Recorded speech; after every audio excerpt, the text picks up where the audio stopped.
अस्सलामुअलैकुम वरहमतुल्लाहि वबरकातुहू। नाज़रीन मोहतरम, आप देख रहे हैं यूट्यूब चैनल एवरग्रीन नॉलेज और मैं हूं डॉक्टर आबिद नवाज़। नाज़रीन ग्रामी, उम्मीद है कि आप हमारे इस यूट्यूब चैनल को सब्सक्राइब कर चुके होंगे और अगर अभी तक आपने हमारे इस चैनल को सब्सक्राइब नहीं किया तो अब कर लीजिए ताकि हमारी आइंदा आने वाली तमाम वीडियोस आपको बर वक्त मिलती रहें। नाज़रीन मोहतरम, गुज़श्ता से पेवस्ता हमारा लेक्चर जो है हयातुल हैवान के हवाले से ऊँट के मौजू पर जारी है। तो आज हम ऊँट के बारे में चंद मसाइल और कुछ कहावतें बयान करेंगे। नाज़रीन मोहतरम, ऊँट के हवाले से ज़कात के सिलसिले में 5 ऊँटों में ज़कात वाजिब होती है। इसलिए जब 5 ऊँट जमा हो जाएं तो उनकी ज़कात सिर्फ एक चरने वाली बकरी है। इसी तरह 10 ऊँटों में 2 बकरियां, 15 ऊँटों में 3 बकरियां, 20 ऊँटों में 4 बकरियां वाजिब होती हैं।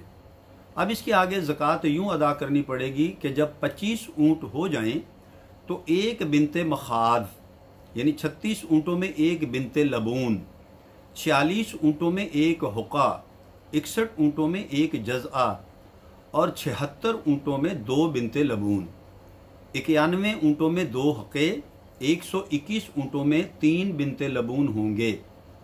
फिर इसके बाद ज़कात इस तरह देनी होगी, हर 40 ऊँटों की ज़्यादती में 1 बिनते लबून होंगे। फिर इसके बाद ज़कात इस तरह देनी होगी, हर 40 ऊँटों की ज़्यादती में 1 बिनते लबून और 50 ऊँट हो जाने पर 1 हुक्का वाजिब होगा। 1 साल के ऊँट को बिनते मखाद, 2 साल के ऊँट को बिनते लबून, 3 साल के ऊँट को हक़ा और 4 साला ऊँट को जज़आ कहते हैं। और जो बकरी ऊँट की ज़कात में दी जाएगी वो 2 साला बकरी होनी चाहिए। अरबी में मगर बोलते हैं, जिसका इतलाक बकरा बकरी दोनों पर होता है।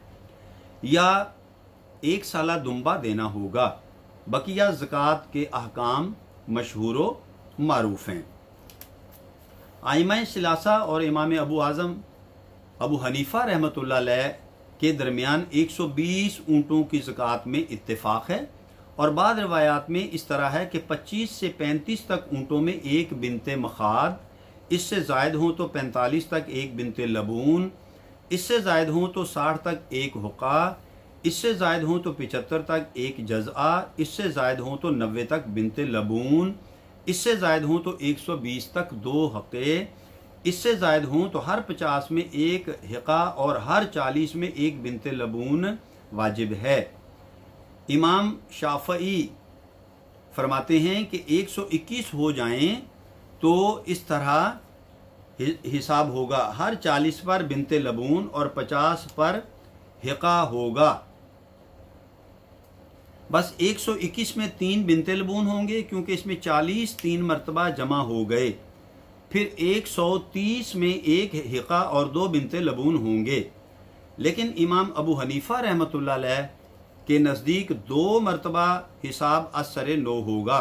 पहले तो ये कि हर 5 में 1 बकरी होगी, फिर 25 में बिनते मखाद होगी। अब ये माक़बल से मिलकर 145 हो गए, इसलिए इसमें 2 हिक़े और 1 बिनते मखाद होगी। जब 150 हो जाएंगे तो 3 हिक़े वाजिब हो जाएंगे। जब इससे ज़ायद हो जाएं तो दूसरा हिसाब होगा कि हर 5 में 1 बकरी, फिर 25 में बिनते मखाद, फिर 36 में बिनते लबून, फिर 46 में हिक़ा वाजिब होगा। अब पिछले 150 से मिलकर 196 हो गए, लिहाजा इसमें 200 तक 4 हिक़े वाजिब हो जाएंगे। जब इससे ज़ायद हो जाएं तो दूसरा अमल होता रहेगा जो 150 के बाद में किया गया है।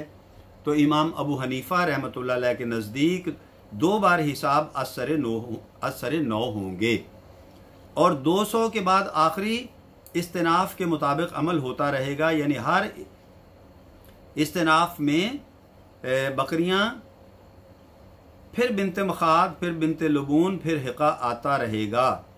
अहनाफ में मुहद्दिसुल असर अल्लामा कश्मीरी रहमतुल्लाह अलैह फरमाते हैं कि हमारे मज़हब में भी इससे ज़्यादा क्या तवातुर होगा कि हज़रत अली रज़ी अल्लाह ताला अन्हु के ज़माने खिलाफत में इस पर अमल हुआ। इब्न मसूद रज़ी अल्लाह ताला अन्हु, नख़ई सुफ़ियान रहमतुल्लाह अलैह और अबू हनीफा रहमतुल्लाह अलैह वगैरह ने इसी को इख्तियार किया। इसलिए ये बात यकीनी है कि दोनों तरतीबैन साबित और मतवातर हैं और दोनों में से कोई भी इनकार के काबिल नहीं। हवाला है अल उर्फ अल शंदी फैजुल बारी। तो नाज़रीन ग्रामी, ये तो थे ऊँट की ज़कात के चंद मसाइल। और इमाम मतवल्ली रहमतुल्लाह अलैह फरमाते हैं कि अगर किसी आदमी ने किसी शख्स के लिए अपने मरने के बाद एक ऊँट यानी अबल देने की वसीयत की तो वो रसा जिसको वसीयत की गई है वो फुलां दे दें के लिए ये जायज़ है कि वो नर या मादा जो चाहे दे सकते हैं। लेकिन अगर वो रसा ने ऊँट का बच्चा यानी फसील या 1 साला ऊँट यानी बिनते मखाद या तो जिस शख्स को देने की वसीयत की गई है उसका कबूल करना ज़रूरी नहीं है। नाज़रीन, अब हम ऊँट के बारे में चंद मिसालें और कहावतें बयान करते हैं। हज़रत अब्दुल्ला इब्ने उमर रज़ियल्लाहु ताला अन्हु हज़रत अब्दुल्ला इब्ने उमर रज़ियल्लाहु ताला अन्हु से रिवायत है कि नबी करीम सल्लल्लाहु अलैहि वसल्लम ने इरशाद फरमाया कि लोग 100 ऊँटों के मानिंद हैं जिनमें कोई भी सवारी के लायक ना हो। यानी लोगों में अच्छी किस्म के लोग कम हैं। मज़ीद तोज़ी बाबुर राहिला के उन्वान में इंशाअल्लाह हम बयान करेंगे। और ये रिवायत है मुस्लिम शरीफ की और तिरमिज़ी शरीफ की। अज़हरी रहमतुल्लाह अलैह ने कहा कि इस हदीस का मतलब ये है कि सही मानी में दुनिया से किनारा कश और आखिरत की तरफ राग़िब हजरात कमतर हैं। जिस तरह की सवारी के काबिल ऊँट कम याब हैं, अहले अरब कहते हैं उन्होंने जी भर के गालियाँ दी और ऊँट लेकर चलते बने। बाज़ अहले इल्म ने यह लिखा है कि यह मिसाल सबसे पहले क़ाब बिन ज़हीर बिन अवई सलमा ने इस्तेमाल की और ये उस शख्स के लिए बोली जाती है जिसका काम बकवास, बदगोई और लफादी के अलावा कुछ ना हो, यानी सिर्फ ज़ुबान से कहता हो, अमल ना करता हो। दूसरी मिसाल ये है कि अरब कहते हैं ऐसा इस तरह ऊँटों को पानी नहीं पिलाया जाता, यानी मुआमलात को इस बुरे तरीके से अंजाम नहीं दिया जाता। ये उस शख्स के लिए बोलते हैं जो नामुनासिब काम करने लगे। इस मिसाल को हज़रत अली रज़ियल्लाहु ताला अन्हु ने इस्तेमाल किया था, जिसकी तसरीह बैहक़ी रहमतुल्लाह अलैह वगैरह की रिवायत में मौजूद है। और बाद उदबा ने तसरीह की है कि ये ज़रबुल मिसल के तौर पर अवलन मालिक बिन ज़ैद और मनात बिन तमीम ने अपने भाई साद को बेपरवाही से ऊँटों को पानी पिलाने पर तंबीह करते हुए कहा था। और इसके लिए हवाला है अल मुनज्जद फ़राइदुल अदब। तीसरी मिसाल ये है कि या अबली ऊदी इला मुबारक, यानी ए मेरे ऊँट अपनी बाड़ में लौट जा। ये उस शख्स के लिए बोलते हैं जो ऐसी चीज़ से भागने लगे जो उसके लिए लाबदी और ज़रूरी हो, इसी के साथ साथ उसकी भलाई का भी पहलू हो। तो नाजरीन, ये थी चंद ऊँट के हवाले से ज़कात के मसाइल और चंद उसके शरई मसाइल और उसके अलावा ज़कात के मसाइल और मिसालें और कहावतें। तो ऊँट की ज़कात के मसाइल उम्मीद है कि आप इससे काफ़ी मदद मिलेगी समझने में। और कुछ हमने अरब मिसालें और कहावतें जो ऊँटों के हवाले से बयान की जाती हैं वो बयान की। तो नाज़रीन, आज के लेक्चर के लिए इतना ही। उम्मीद है आपको हमारी आज की रिकॉर्डिंग पसंद आई होगी और आप इसे लाइक भी करेंगे और इसके बारे में अपनी राय से भी आगाह करेंगे।